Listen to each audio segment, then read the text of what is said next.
Shalom. Shalom. Selamat pagi semuanya. Kita mulai ibadah kita pada pagi hari ini. Saya mengucapkan selamat datang untuk Bapak Pendeta Muda John Manaik. Ya Tuhan Yesus berkati kita semua pada pagi hari ini. Mari kita semua bangkit berdiri. Kita mau sembah ya. Kita mau katakan kami Yesus kami puja, kami sembah sebagai Raja. Haleluya Yesus.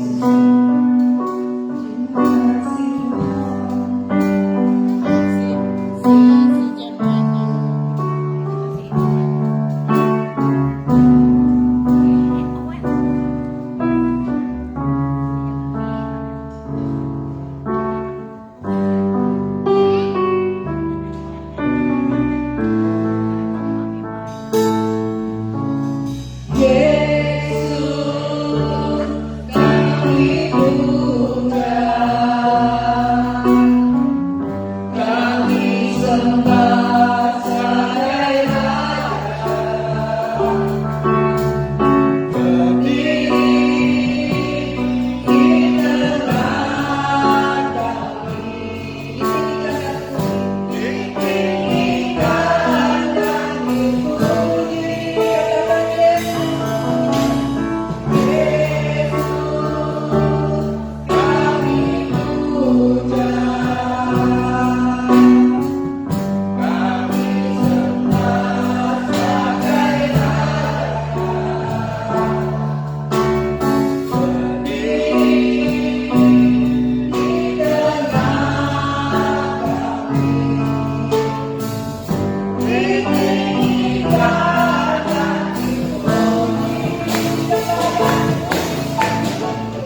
Terima kasih Bapa di surga.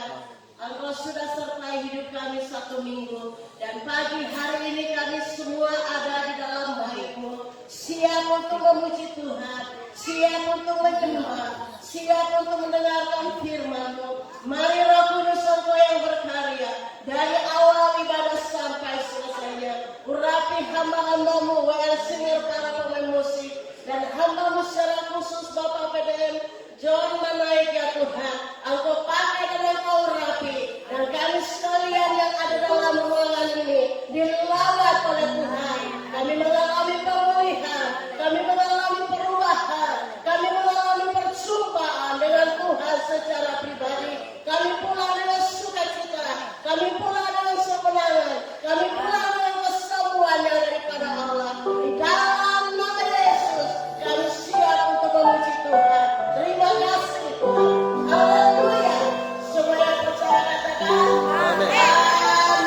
Sekali lagi kita kemuliaan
kita telah dipilih sebagai anak-anaknya. Kita dipilih dari segala bangsa.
Kita dipilih karena kita adalah anak-anak Tuhan, kesayangan Tuhan.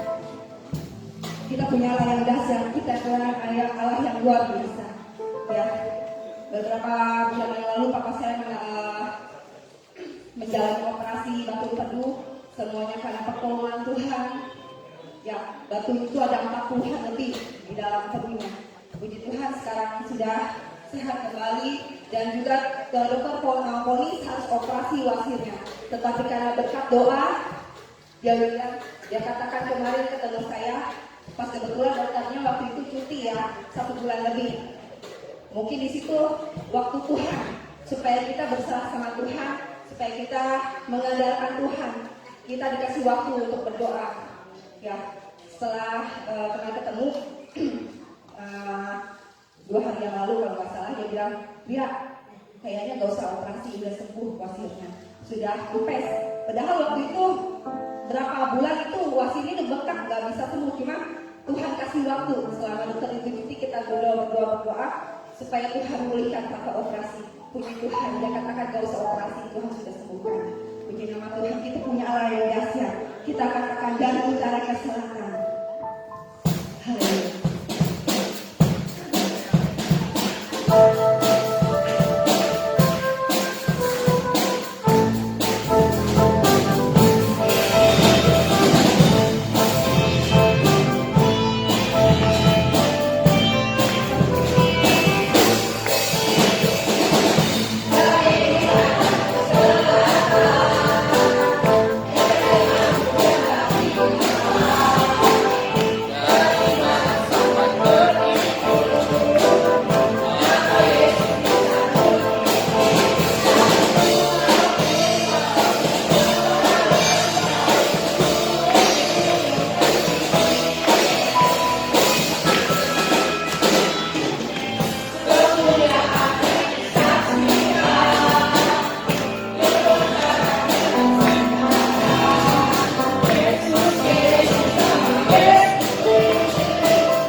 yang luar biasa, yang melakukan segala perkara yang mustahil menjadi mungkin. Haleluya, haleluya. Kita akan siapkan hati kita untuk mendengar. Kita hanya dalam bagaikan tanah kering yang ribu diserangi oleh firman Tuhan. Karena firman Tuhan yang memberikan kekuatan. Hanya firman Tuhan yang dapat menegur kita. Firman Tuhan yang mampu yang menasihati hidup kita untuk kita selalu berkenan. Katakan bagaikan tanah. Biar mengalir kuasa Roh Kudus mengarahkan hamba-Nya dalam hidup kita.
hidup kami akan mengalami perubahan semakin hari dan semakin serupa dengan Kristus Yesus Tuhan. Biarlah ini menjadi tujuan dari setiap kami, untuk kami boleh semakin serupa dengan Kristus. Karena kami tahu Tuhan waktunya sudah sangat singkat, Tuhan datang kembali pada kali yang kedua, dan biarlah setiap kami boleh didapati dalam keadaan yang siap untuk mengalami perjumpaan dengan Tuhan. Pada kali yang kedua, kami rindu Tuhan, karena kami tahu masa-masa sekarang ini tidak menentu. Kami tahu juga ada banyak berita-berita yang kami terima, tapi satu hal yang kami percaya, bahwa Allah adalah Allah Immanuel yang selalu bersama dengan kami, melewati segala musim dalam kehidupan kami. Berbicara Roh Kudus, sampaikan isi hatimu, hati kami terbuka, mata rohani kami tercelik, dan biarlah firman yang kami terima menjadi rema. Kami menjadi pelaku dari firman Tuhan. Di dalam nama Tuhan Yesus, mari sama-sama katakan amin. Haleluya. Silakan duduk saudara. Shalom. Puji Tuhan, senang sekali bisa berada di tempat ini. Terima kasih buat kesempatan dan kepercayaan yang diberikan Bapak Immanuel Gembala yang ada bersama kita. Ya, beliau ada di Jawa ya. Makasih yang makai juga semua hamba-hamba Tuhan di tempat ini yang memberikan kesempatan untuk saya bisa berbicara. Pasti saudara nggak akan aneh ya melihat saya, betul? Saya juga lahir di Pamanukan ya. Saya beberapa kangen sekali dengan baru saudara. Puji Tuhan, untuk pertama kali saya bisa ada di tempat ini, sebuah anugerah yang luar biasa. Saudara, saya ada di Surabaya sejak tahun 2011 yang lalu bersama dengan istri, dan sekarang sudah ada 4 anak, saudara. Yang pertama Giada, usia 14 tahun. Yang kedua Ahava, ya, usia 12 tahun. Saat ini dia lulus SD, saudara, masuk SMP. Yang ketiga Milan Hero, usia 7 tahun. Dan yang si kecil juga perempuan, saudara. Jadi 3 perempuan, 1 laki, itu Skylisha, usia sekarang 3 tahun. Puji Tuhan, saudara, diberikan 4 orang putra dan 3 orang putri dan 1 orang putra. Sebuah anugerah yang luar biasa.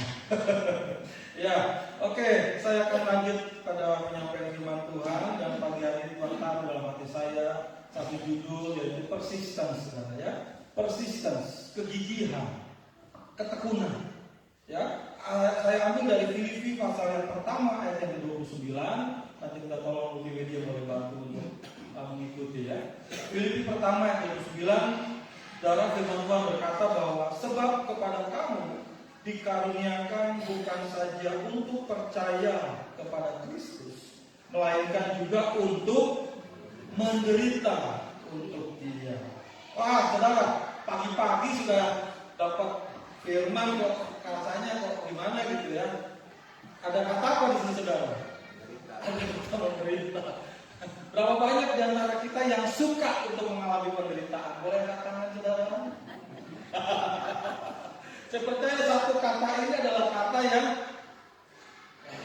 kalau bisa nggak usah ya kita mengalami yang namanya penderitaan. Tapi saudara, Paulus di dalam suratnya kepada jemaat di Filipi, dia bilang begini, sebab kepada kamu dikaruniakan ya pemberian cuma-cuma, pemberian yang tanpa usaha atau sesuatu yang kita perlu kerjakan, itu Tuhan berikan. Itu apa? Untuk percaya kepada Kristus. Kenapa? Waktu kita percaya kepada Yesus, Tuhan berkata bahwa apa? Hanya dengan percaya, hanya dengan iman kamu menerima semua anugerah yang Tuhan sudah sediakan. Haleluya.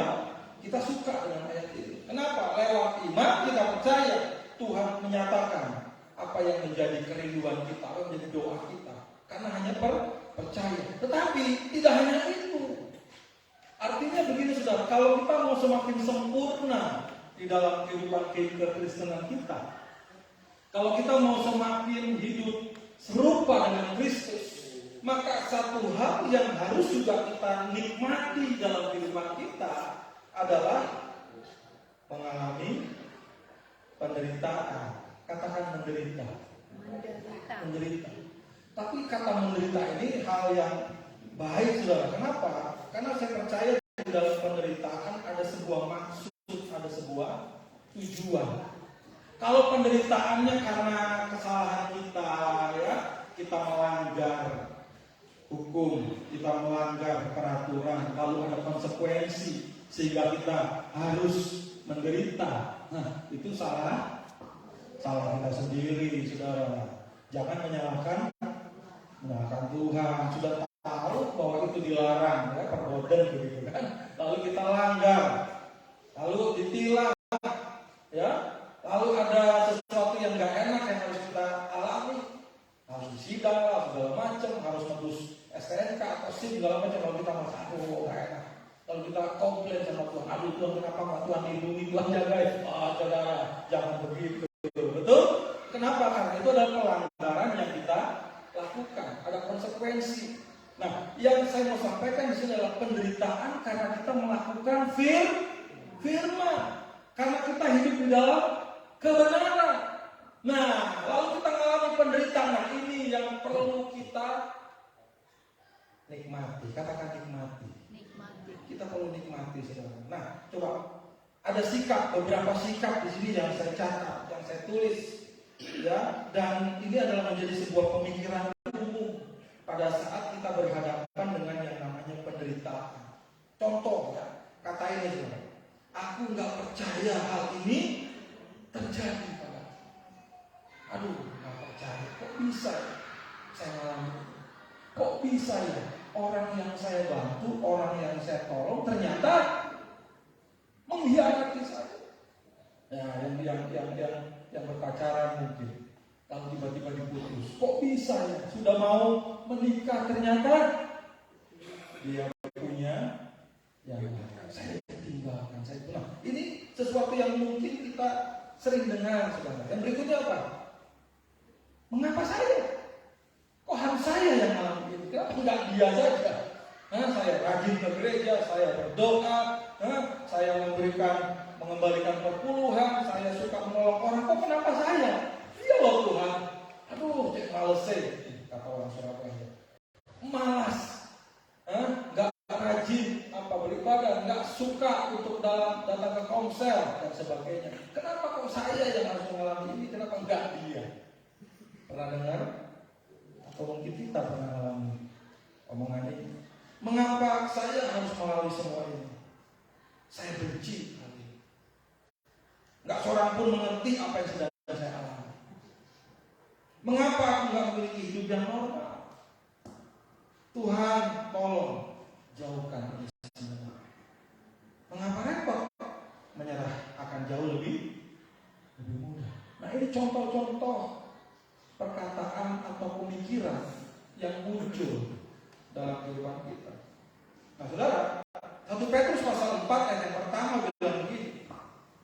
Jadi, karena Kristus telah menderita penderitaan badan, kamu pun harus juga mempersenjatai dirimu. Oh, haleluya.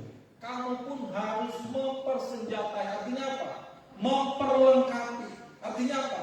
Siap, sedia. Bukankah firman Tuhan katakan, kenakanlah seluruh selengkap senjata Allah. Supaya apa? Supaya ketika kamu berhadapan dengan berbagai hal, ada iblis, ada masalah, ada pergumulan, kita keluar sebagai pemenang. Firman Tuhan bilang apa? Ketopong, keselamatan. Baju jirah, kebenaran. Perisai, pedang, kasut, kerelaan. Haleluya. Kenakan seluruh selengkap senjata Allah. Ini yang Tuhan bilang. Supaya apa? Kita mempersenjatai diriku dengan pikiran yang demikian. Kenapa? Barang siapa telah menderita penderitaan badani, ia telah berhenti berbuat dosa. Dasarnya kenapa sih firman Tuhan berkata bahwa engkau harus juga menikmati yang namanya penderitaan? Karena di sini di 1 Petrus bilang karena Kristus juga telah menderita. Bukankah dia juga berkata kepada kita, barang siapa yang mau mengikut aku, dia harus memikul saling menyangkal diri dan mengikut aku. Haleluya. Saya rindu jemaat GBI Hosana yang ada di Pamanukan. Kita semua termasuk saya itu juga mempersenjatai diri kita, memperlengkapi diri kita. Kenapa?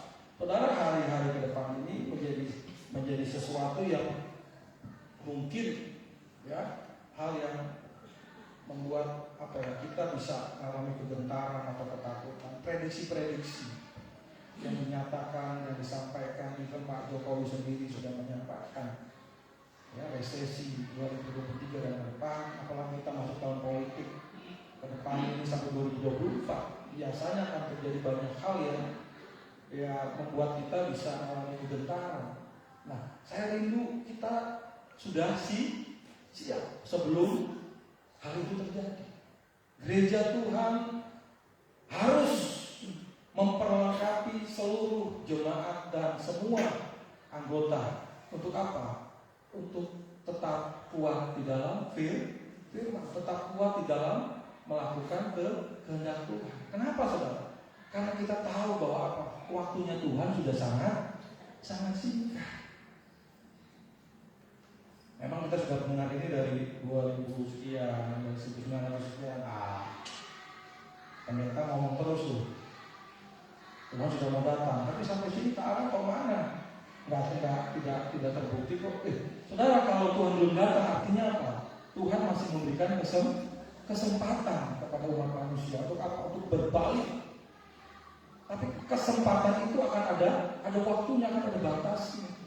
Nah, kita yang sudah mengerti akan hal ini, kita yang sudah hidup di dalam Kristus, jangan malah jadi kendor. Tapi apa, saudara? Gaspol. Haleluya. Gaspol. Tetap apa? Tetap berlari. Tetap apa? Kuat. Jangan malah lengah. Jangan malah menjadi kendor dan melihat Belanda masih jauh. Jangan, saudara. Jangan. Saya rindu setiap kita terus berlari dalam kasih karunia Tuhan, berlari itu dalam panggilan Tuhan, berlari untuk menggenapi rencana Tuhan dalam kehidupan kita. Haleluya. Nah, jadi hal apa yang perlu kita persenjatai kalau begitu untuk kita siap menghadapi ya penderitaan yang harus kita lewati. Yang pertama, saudara, penderitaan atau kesulitan itu pasti terjadi. Hal yang pertama saya mau katakan buat kita semua bahwa apa? Selama kita masih hidup, maka penderitaan itu adalah menjadi bagian dalam kehidupan. Amin. Penderitaan adalah menjadi bagian dalam kehidupan, dan itu nggak bisa dihindari. Katakan nggak bisa dihindari. Saudara, jangan jadi orang yang suka lari dari masalah. Itu maksud saya. Jangan kita lihat ada masalah, ada pergumulan, ada tantangan, lalu kita lari.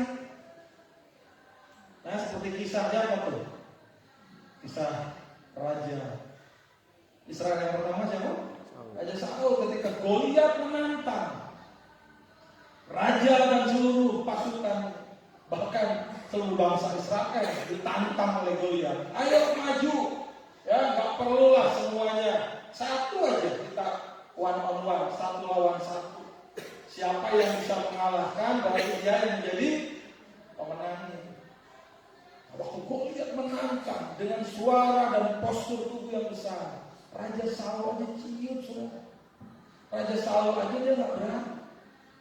Nah, lalu muncullah seorang yang bernama Daud, masih imut-imut, saudara.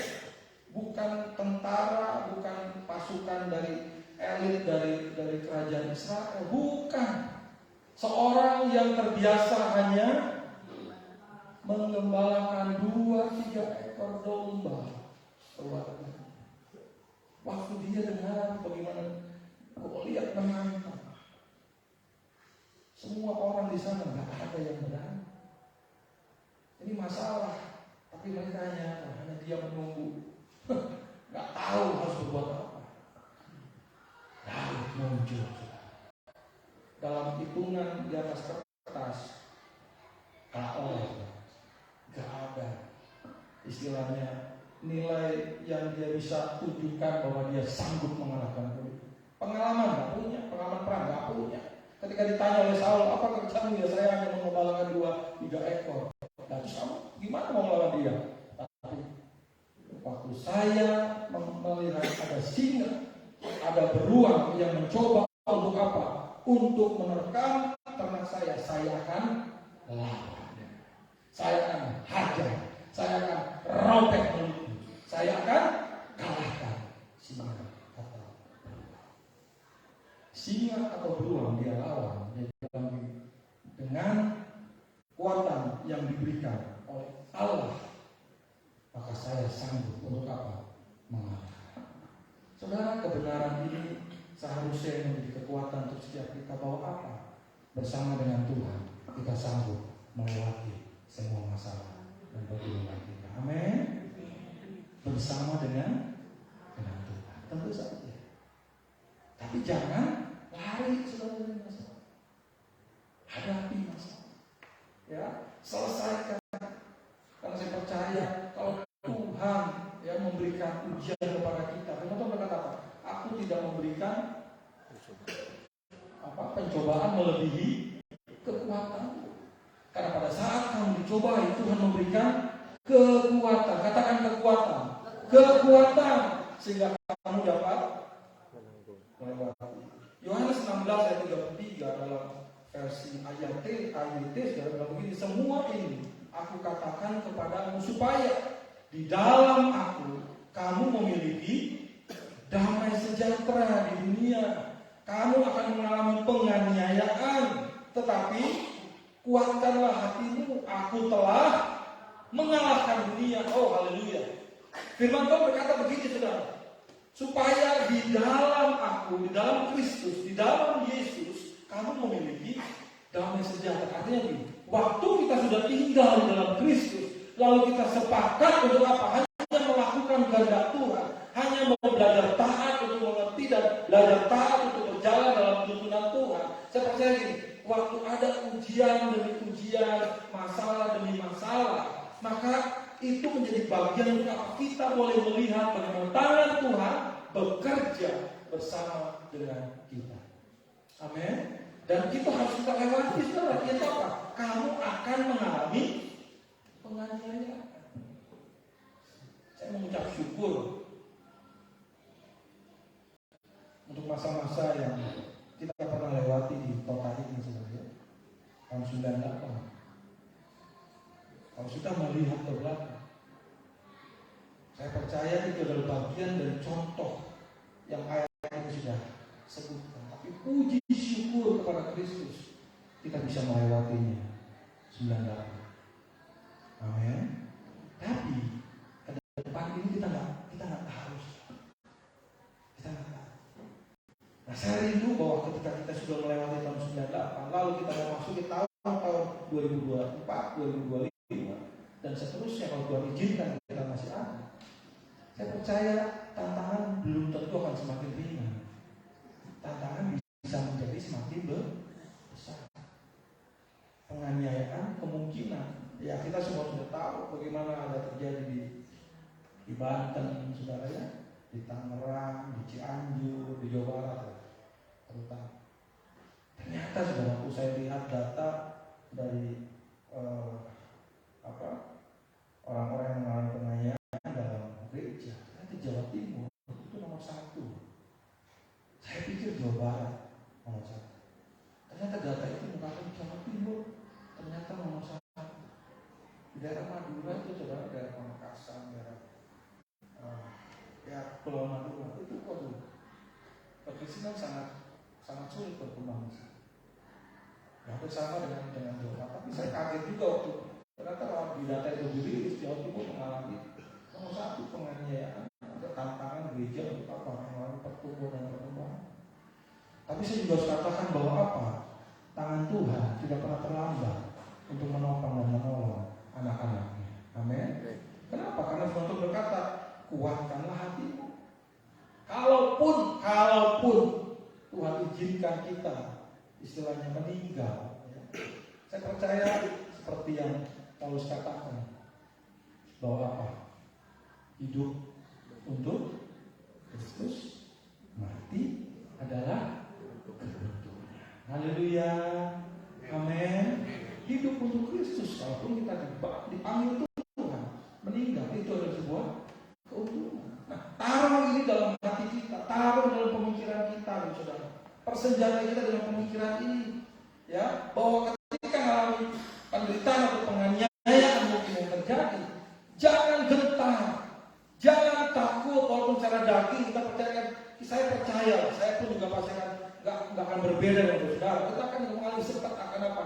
Akan ciut, akan mengalami sesuatu yang aduh Tuhan, kok bisa ya? Aduh Tuhan, mungkin begitu. Tapi ingat, firman Tuhan berkata, roh yang ada di dalammu jauh lebih besar. Roh Allah yang ada di dalammu jauh lebih besar daripada semua roh yang ada di dunia.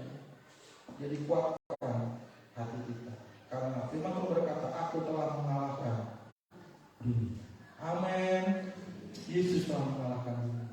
Yang kedua, saudara, yang kita perlu lakukan untuk mempersenjatai diri kita, yang kedua adalah kita tahu bahwa kita memiliki, katakan, kuasa. Kita memiliki kuasa untuk apa? Untuk mengatasi apapun yang sedang kita. Markus 16 bilang begini, tanda-tanda ini menyertai orang percaya. Tanda-tanda ini menyertai orang percaya. Tidak dikatakan tanda-tanda ini menyertai pendeta-pendeta, menyertai penginjil-penginjil, menyertai rasul-rasul, menyertai nabi-nabi. Tanda-tanda ini menyertai orang percaya. Tidak berbicara tentang jabatan, tetapi berbicara tentang relation, hubungan. Waktu kita percaya kepada Kristus, maka kuasa itu sudah diberikan juga kepada kita. Dan tanda-tanda itu ada di dalam kita. Karunia itu ada di dalam kita. Amin. Untuk apa, saudara?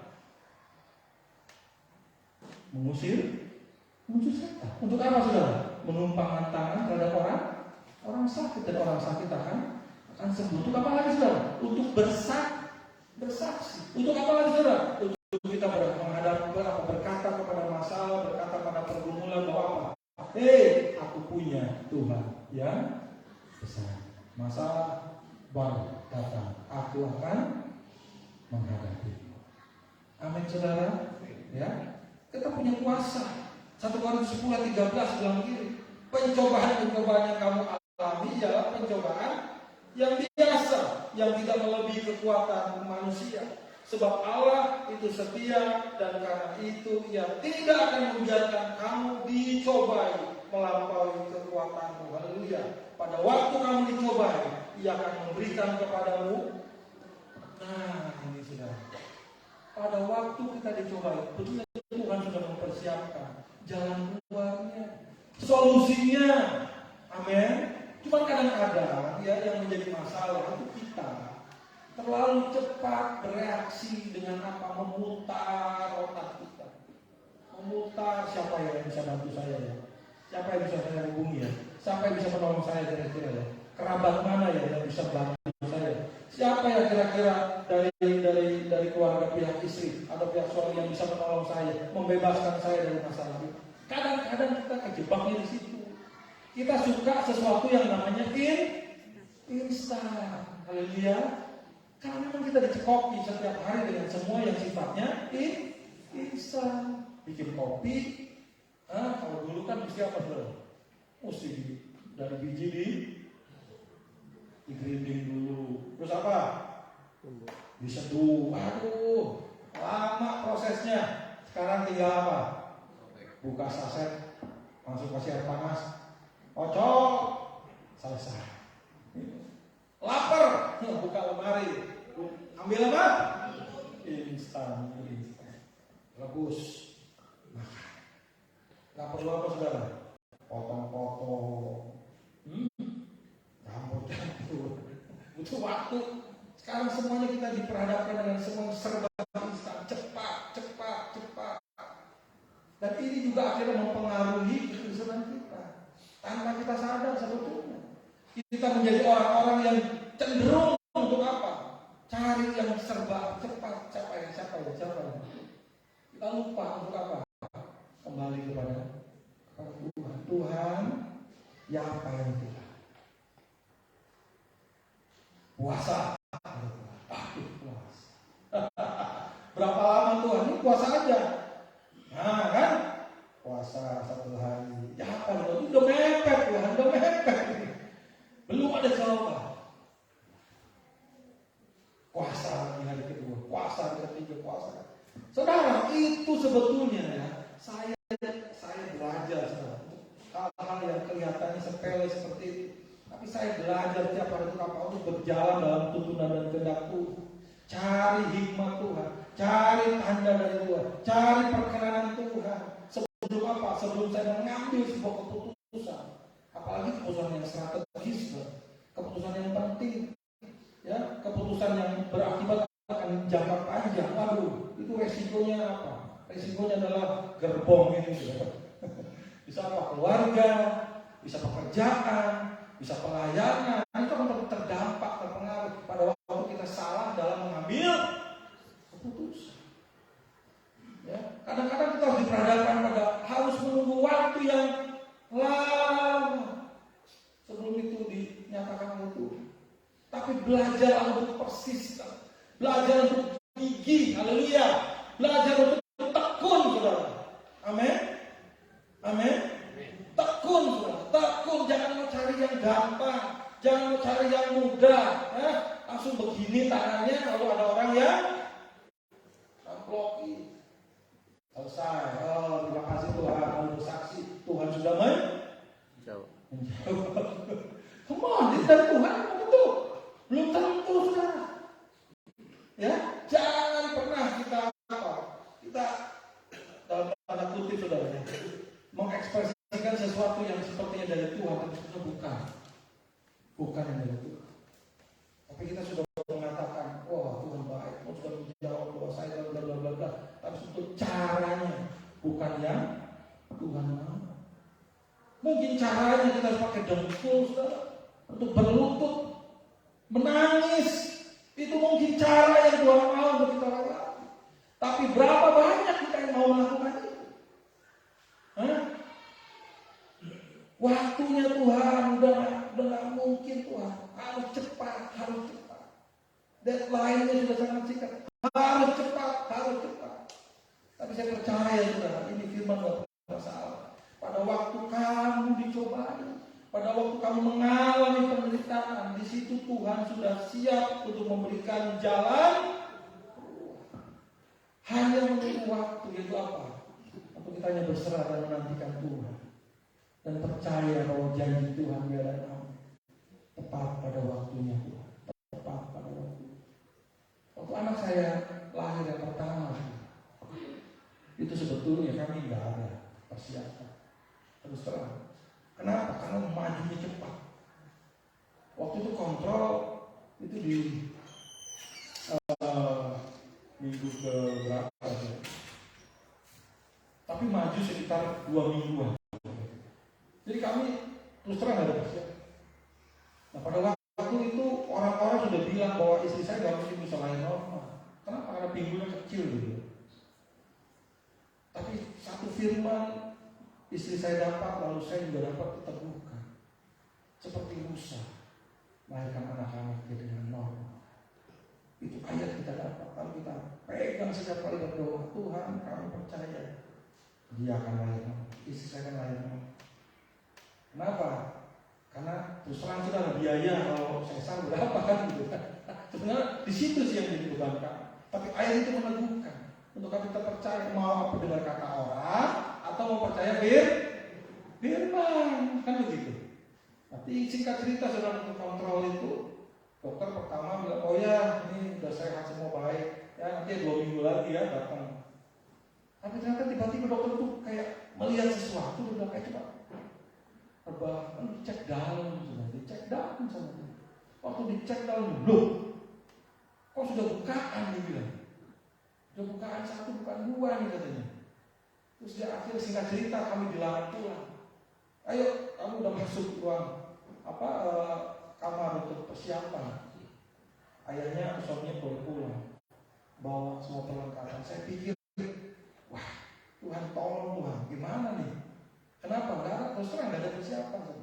Dokter bilang kamu ke depan, minta biaya berapa, lalu serahkan DP, kita akan proses. Saya minta hikmah, apa yang saya katakan? Kenapa? Dana nggak ada. Tidak cerita waktu saya ke bagian pendaftaran, saya bilang, bisa nggak dibantu? Bisa saya masuk dulu kamar, nanti saya kembali saya bayar. Saya bilang begitu. Pede aja saudara. Nah singkat cerita dikasih kesempatan, lalu saya pulang. Dalam perjalanan saya doa, saya bergumul, Tuhan, ya apa itu?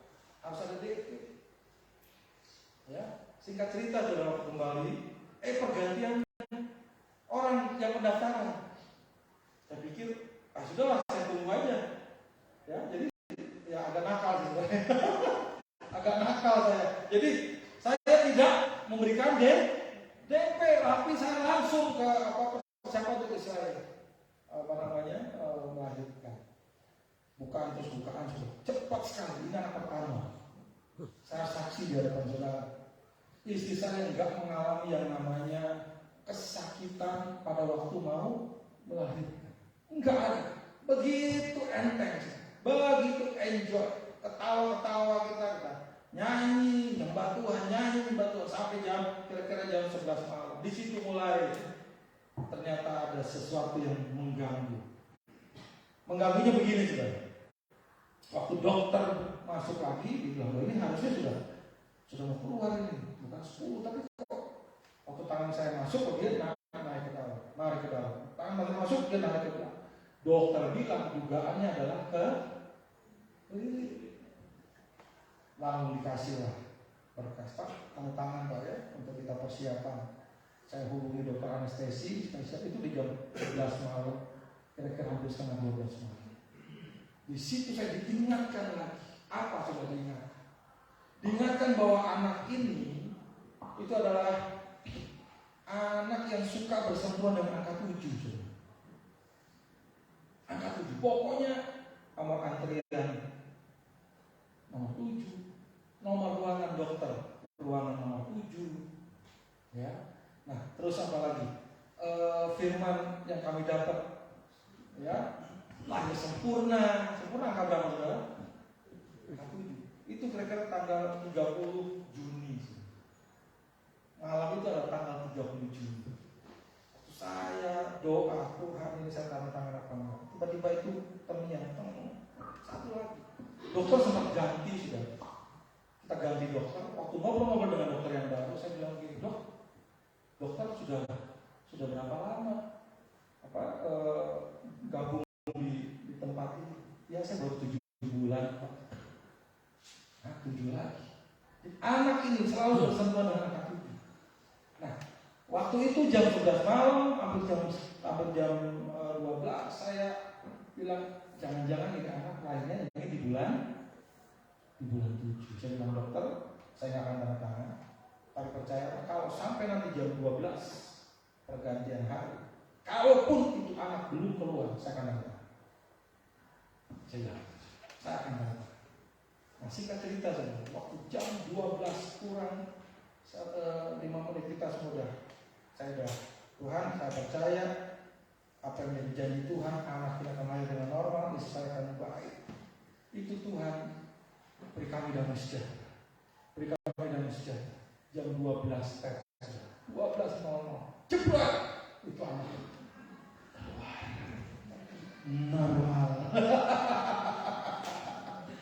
Dok, terima kasih sebelumnya. Dokter mau sabar menunggu saya. Karena saya bilang begini, anak ini selalu bersentuhan dengan angka 7. Haleluya, amin. Itu sesuatu yang nggak bisa dijelaskan, saudara. Tapi waktu saya mengalami itu, saya pikir, iya, ini tanda untuk apa? Pengalaman ini menjadi tanda untuk apa? Ke depan ini, kalau ada sesuatu, pegang firman, pegang janji Tuhan. Orang ngomong apapun terserah mereka, saudara. Anggap saja itu sebagai masukan aja lah, masukan yang nasihat yang baik. Tapi dasarnya adalah firman Tuhan. Ya, sampai anak keempat saudara, semuanya normal. Haleluya. Bahkan anak yang kedua lebih heboh saudara. Belum nyampe dokter, belum nyampe rumah sakit, sudah brojol dulu di mobil di jalan. Dan saya sendiri yang jadi apa saudara? Yang pegang itu anak kedua. Hah? Seru nggak saudara? Seru. Wow, luar biasa. Berjalan bersama dengan Tuhan. Ngeri sedap. Tapi ujungnya baik. Katakan baik. Selalu baik. Ujungnya pasti baik saudara. Ya. Nah, berikutnya. Yang kedua. Ya, kita lewat saja. Oh, yang ketiga ya. Oke, yang ketiga, bagaimana kita menjadi diri kita? Miliki sikap yang positif terhadap kesengsaraan atau penderitaan. Taruh dalam pikiran, dalam hati kita bahwa apa? Hei, persengsaraan atau penderitaan itu baik. Aduh, susah nggak ya ngomong itu? Karena daging kita ini, saudara, saya juga harus setuju. Daging kita ini lemah. Daging kita ini lemah. Makanya kita harus perkuat apa kita? Roh kita. Roh kita harus kasih makan setiap hari. Caranya bagaimana? Lakukan disiplin. Disiplin rohani. Baca firman. Renungkan firman. Haleluya. Doa. Ya, ujian penyembahan itu disiplin rohani yang kita harus lakukan. Supaya apa? Tetap fit roh kita. Tetap kuat. Ini yang akan mendorong untuk apa? Pikiran kita, perasaan kita, jiwa kita sehat. Gak mudah terpengaruh, gak mudah jengkel, gak mudah nyinyir, ya. Gak mudah untuk apa? Sakit hati, gak mudah untuk kecewa, gak mudah untuk apa? Mau balas. Enggak. Kenapa? Karena roh kita kuat. Roh kita sehat. Saudara biasakan untuk apa? Bangun bahasa roh. Setiap hari, setiap saat. Bangun dalam perjalanan. Lagi di rumah, lagi masak. Ibu-ibu lagi masak, ayo pakai. Untuk apa? Untuk saudara nyanyi, saudara nyembah. Ya, tapi jangan lupa bumbu-bumbu jangan salah. Saudara, ya. Ya, sambil nyanyi, saudara, sambil kalau ya, bangun terus hubungan kita dengan Tuhan. Kenapa itu yang menjaga hati kita tetap dalam hadirat Tuhan. Ya. Jadi pilih sikap yang positif. Yakobus 1 ayat 2 dan 3 bilang begini, saudara-saudara, anggaplah sebagai suatu kebahagiaan apabila kamu jatuh ke dalam berbagai-bagai pencobaan, sebab kamu tahu bahwa ujian terhadap iman itu menghasilkan ketekunan. Anggaplah sebagai sebuah kebahagiaan. Saudara, kalau saudara bisa mengalami ayat ini firman, saudara, mengucap syukur, serius. Artinya saudara orang-orang yang nggak mudah untuk apa? Untuk jatuh. Saudara orang-orang nggak mudah untuk apa? Untuk melenceng ke kanan atau ke kiri. Kenapa? Karena saudara mengalami firman. Saudara mengerti ada tantangan, ada ujian, ada masalah, itu seperti sebuah batu loncatan untuk naik level, untuk naik tingkatan. Amin. Amin. Jangan anggap kalau sudah mengalami masalah, sudah pikir aduh Tuhan salah apa lagi saya ini. Saudara hati-hati dengan fatalisme begini saudara. Saudara mengalami penderitaan, mengalami masalah, saudara pikir Tuhan sedang menghukum saya. Tuhan sedang marah sama saya. Tuhan sedang membuat apa? Membuat perhitungan dengan saya. Hati-hati saudara. Allah kita adalah Allah yang baik. Amin. Allah yang menyayangi kita. Allah yang peduli sama kita. Tapi bagian kita adalah apa?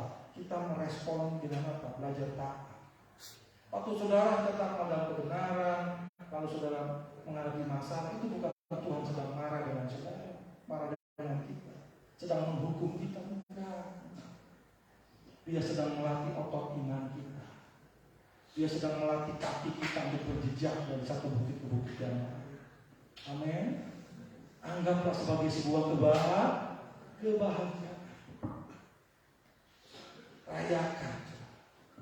Rayakan dengan apa? Gunakan syukurku buat hari yang kau beri. Tak habis-habisnya kasih dan rahmat-Mu, selalu baru dan tak pernah terlambat. Pertolongan-Mu besar setia di sepanjang hidupku. Saudara nyanyi itu, saudara. Iman saudara pasti akan bahagia. Amin. Amin. Jangan mengeluh, jangan kecewa, jangan marah-marah, jangan syukur. Anggap sebagai sebuah kebahagiaan dengan merayakan, dengan menaikkan ucapan syukur. Berikutnya, saudara, ujian iman akan memberi kepada kita kesempatan untuk endurance kita, daya tahan kita itu bertumbuh. Ujian itu akan membuat kita punya daya tahan yang bertumbuh, sama kayak imunitas. Imunitas kita bertumbuh setelah kita kena virus, setelah kita sakit, betul? Waktu kita sakit, ya kita tubuh menderita, tapi di dalam kita itu imun tubuh kita naik. Sampai sini kena COVID kemarin, ada nggak yang kena COVID? Nah, kena COVID, coba cek ke dokter, imunnya naik nggak? Naik. Kenapa, saudara? Itu firman. Ya, penderitaan itu akan menaikkan imun, ketahanan iman kita, menaikkan kekuatan iman kita. Jadi jangan pernah kecewa kalau saudara mengalami penderitaan. Mengucap syukur, artinya kalau saudara punya daya tahan yang ditambahkan, kapasitas yang Tuhan tambahkan. Lalu berikutnya, saudara, melakukan latihan ketahanan atau endurance training, ya, itu akan membuat apa? Meningkatkan kapasitas kita untuk menangani tantangan yang lebih berat di masa depan. Bukankah setiap kita rindu untuk terus naik kelas? Betul? Yang sekolah rindu nggak untuk naik kelas? Rindu nggak untuk lulus? Rindu kan? Dalam setiap tingkatan akan selalu ada ujian. Makanya perlu belajar. Setiap kita adalah perlu belajar untuk setiap hari dalam kehidupan kita. Belajar untuk taat, simpel aja sih. Kekristenan kita cuma satu aja, belajar untuk taat. Melakukan firman. Taat aja, belajar taat saja. Tapi setiap kali kita melakukan ini akan ada tes, akan ada ujian. Ya. Nah, berikutnya, firman Tuhan berkata begini. Kekuatan kita tidak akan bertambah jika kita menolak pelatihan daya tahan yang dari Tuhan. Misalnya saudara datang ke gym untuk apa? Untuk olah tubuh, untuk memunculkan six packs, ya, yang laki-laki itu ingin apa? Ingin keluar tuh otot-otot. Lalu trainernya atau pelatihnya bilang, oke, sit up 20 set. 20 janganlah, 10 aja. Nawar, saudara. Aduh, 10 nggak kuat Daya, saya pulang ya. Sudah nggak apa-apa. Besok datang lagi. Latihannya 20 target. Aduh, nggak bisa. Saudara, saya mau tanya, jadi nggak itu? Expect-nya. Mau sampai gigi ayam tumbuh, tidak akan jadi. Kenapa? Menolak untuk mengikuti arahan. Menolak untuk mengikuti trainernya. Bukankah firman Tuhan itu adalah pedoman kehidupan kita? Bukankah firman Tuhan adalah dasar kekristenan kita? Bukankah Injil Kristus adalah kekuatan Allah yang dianugerahkan kepada kita? Tapi berapa banyak dari kita yang menolak untuk melakukan firman?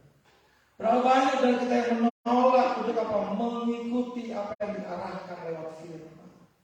Kita berkata nggak mungkin Tuhan. Kebutuhan saya sudah begini. Mosok sih Tuhan. Mesti nabur lagi. Mosok sih Tuhan. Mesti membeli lagi. Mosok sih Tuhan. Mengembalikan kebutuhan. Aduh, kebutuhan sehari-hari aja nggak bisa Tuhan. Gak usah ya Tuhan ya. Kalau kita merasa, kok hidup saya begini-begini aja ya. Aduh, kok masa depan saya kok rasanya suram ya. Aduh, kok masalah kayak gak pernah berhenti-berhenti ya. Saudara, jangan salahkan Tuhan. Cek kehidupan kita. Jangan cek toko sebelah. Gak usah cek toko sebelah. Wah, kenapa sih dia lebih hebat? Kenapa sih gak bilang mobilnya? Kenapa sih bilang rumahnya? Gak usah cek toko sebelah. Haleluya. Cek diri kita. Cek kehidupan kita. Cek apa yang kita kerjakan dalam keluarga kita. Kita melakukan firman apa enggak? Atau kita menolak, mengabaikan, menganggap remeh dan berkata, Tuhan kan mengasihi, Tuhan kan mengerti. Tapi di satu sisi, saudara mempertanyakan kenapa kehidupan saudara tidak mengalami pertumbuhan. Bukankah itu sesuatu yang mengerikan? Haleluya. Haleluya. Sorry saudara, pertemuan pertama aku rasanya jahat. No, saya harus katakan sebagai hamba Tuhan, kebenaran harus disampaikan. Kenapa? Saya mengalami sendiri masalahnya. Saya berbagi kehidupan dengan bapak saudara semua di tempat ini. Saya mengalami hal yang gak mudah dalam kehidupan, gak mudah. Aduh, bahkan mengerikan. Saya lewati bersama dengan Tuhan. Makanya saya mau berbagi. Teladannya ada di dalam apa? Firman Tuhan. Makanya kesimpulan dari semua kehidupan yang kita jalani adalah cuma satu. Belajar taat sama firman. Amin. Sikap hati yang seharusnya kita ambil dan perkataan saat menghadapi penderitaan dan kesulitan, nah kita harus ubah ya, menjadi contoh-contoh yang ada di sini. Ini adalah sebuah kesempatan istimewa.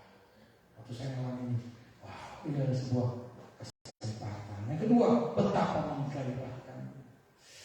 Ini bukan menjadi penghalang, melainkan sebuah kesempatan. Aku akan lalui semua ini dan menjadi lebih kuat. Level kapasitas dan daya tahanku akan bertambah. Aku sedang dalam perjalanan ke tingkat kuasa dan otoritas yang lebih besar. Aku menjadi jauh lebih efektif. Sungguh ini adalah sebuah kehormatan. Saudara, kalau saudara bisa, setiap kita bisa mengucapkan, itu lahir dari dalam perkataan seperti ini. Kemenangan sudah ada bersama dengan kita. Kenapa? Karena pikiran hati kita sudah diselaraskan dengan apa yang dikehendaki Tuhan. Bangkit gereja Tuhan, maju terus dalam anugerahnya, dan raihlah kemenangan yang Tuhan sudah sediakan. Haleluya. Mari bangkit berdiri saudara. Kita mengucap syukur kepada Tuhan.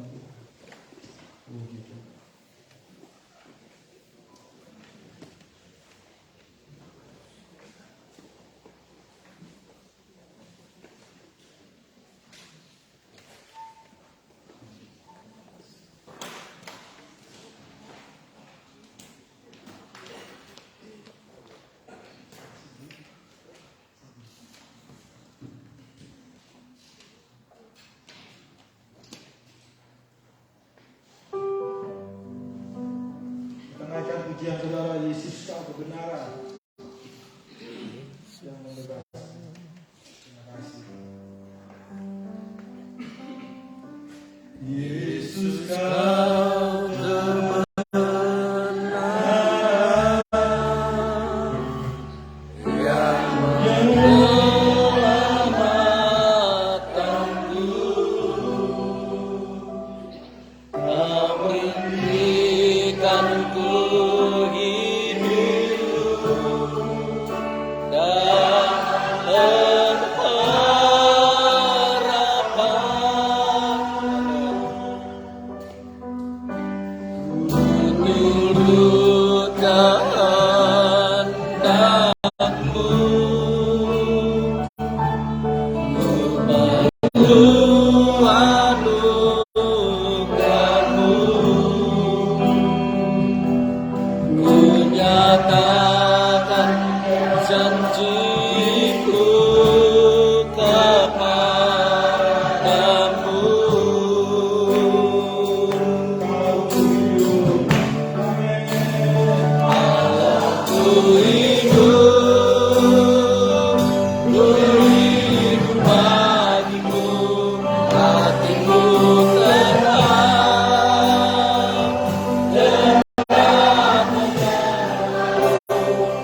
Karena kami tahu kalau Tuhan yang memimpinkan. Amin. Maka tidak ada yang dapat memisahkan kami dari kasih. Amin. Meteraikan firman. Meteraikan firman. Terima kasih Roh Kudus. Kami mengucap syukur untuk pagi hari yang indah. Kemuliaan bagi kami. Hanya di dalam nama Tuhan Yesus. Haleluya. Bersama-sama katakan. Amin. Amin. Tuhan memberkati selalu. Selamat.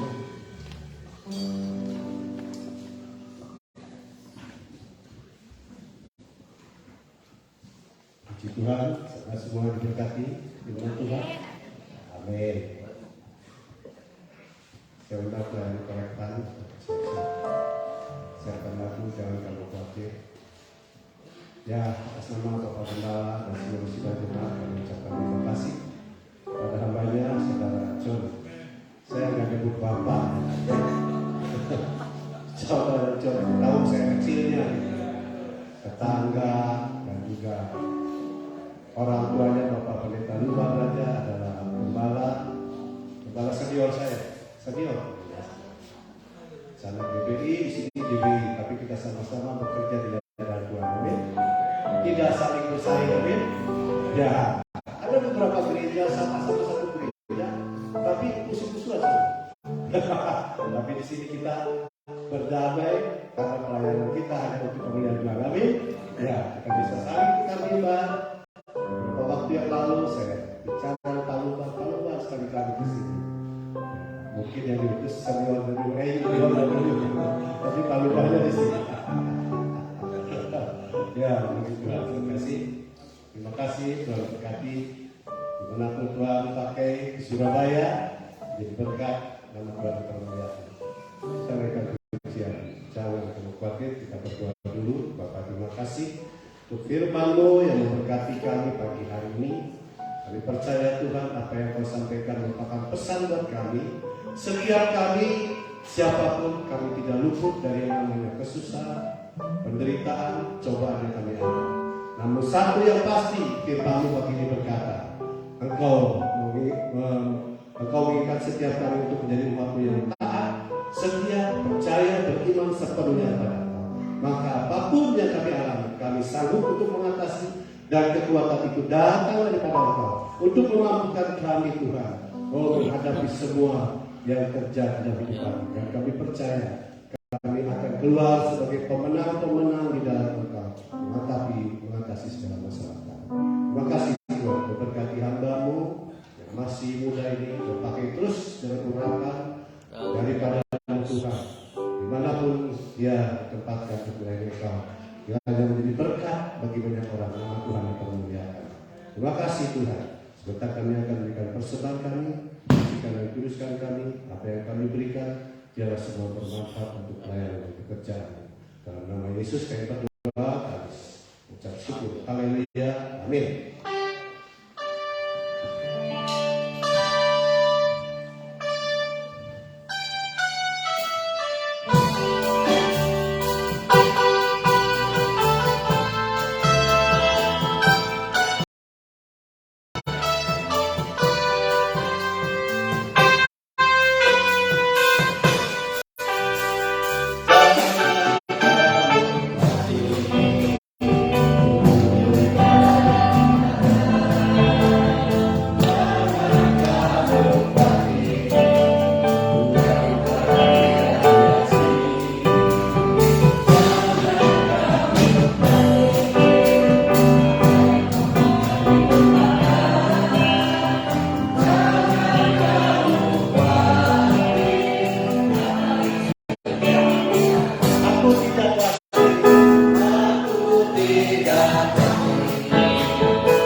tutup dengan doa.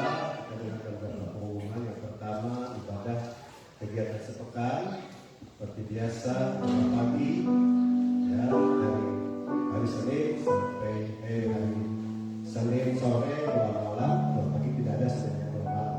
Setelah 7, saya mengimbau kepada Bapak Ibu Saudara untuk hadir dalam setiap kegiatan doa. Ya. Doa malam seminggu cuma sekali setengah 7. Yang datang cuma 6-7 orang. Udah kurang lebih 5-7 tahun, 10 tahun lah. Gak nambah-nambah ya. Padahal jemaatnya udah nambah terus.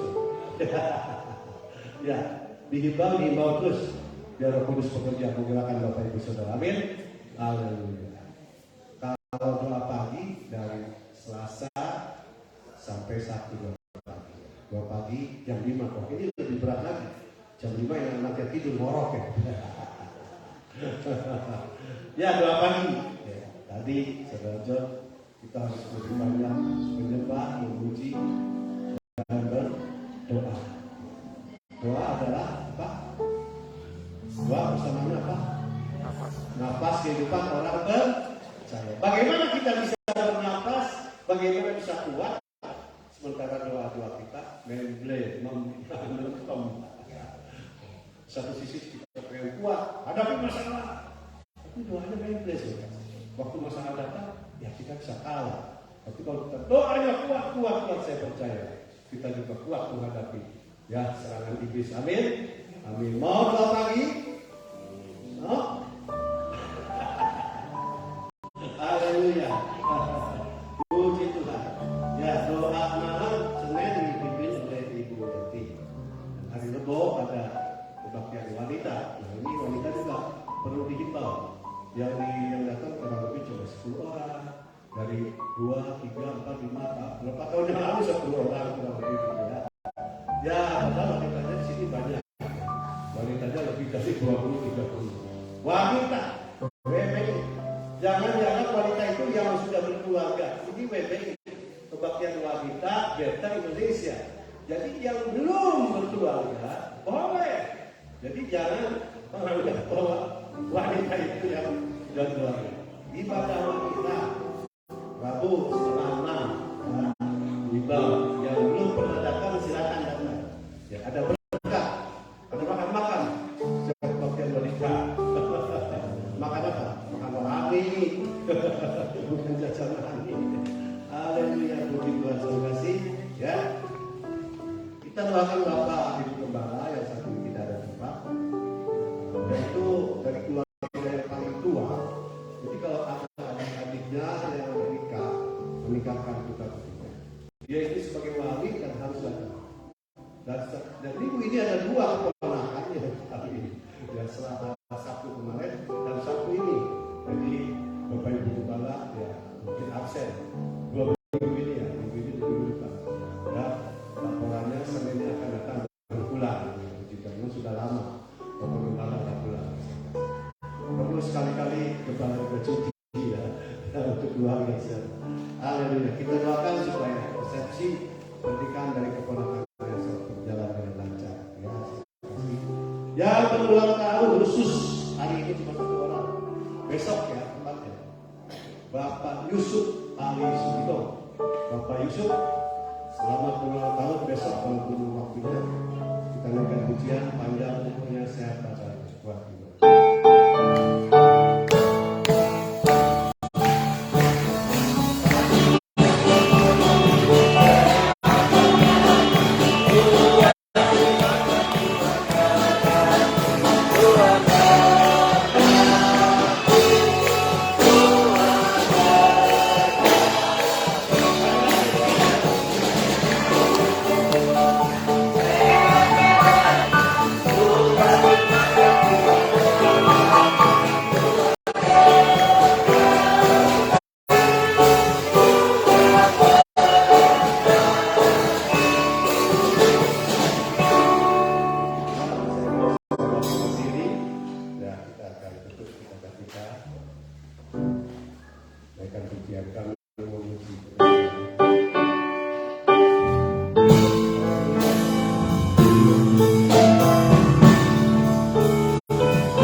Engkau sudah hadir, Engkau ada memberkati, memimpin ibadah pagi hari ini dari awal sampai dengan selesai.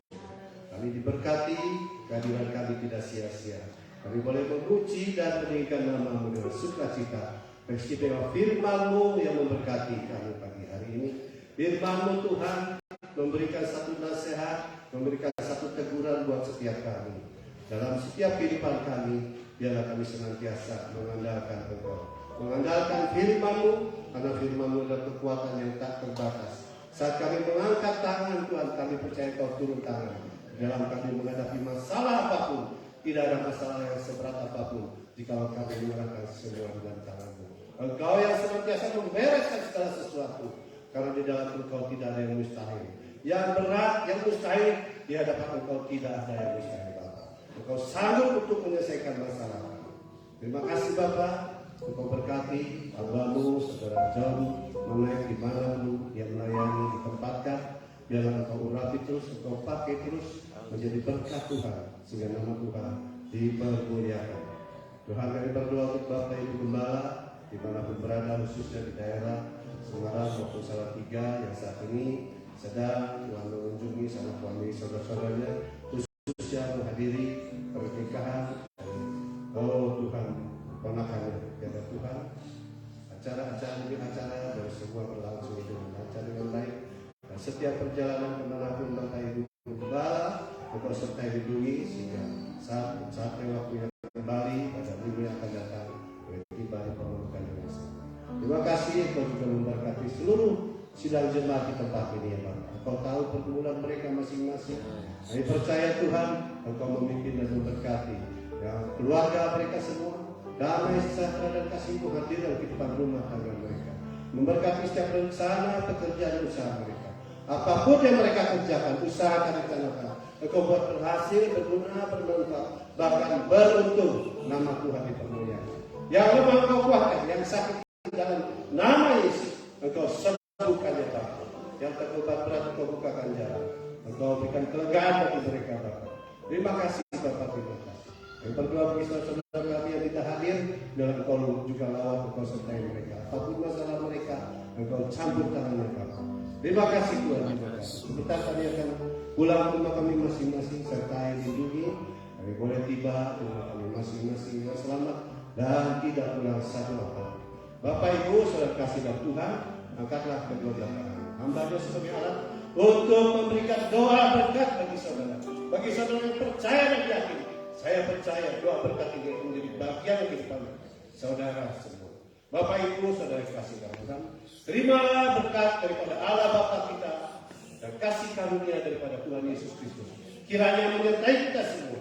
Bapak Ibu, saudara sekalian, saat ini, besok bahkan sampai selama-lamanya Tuhan Yesus memberkati.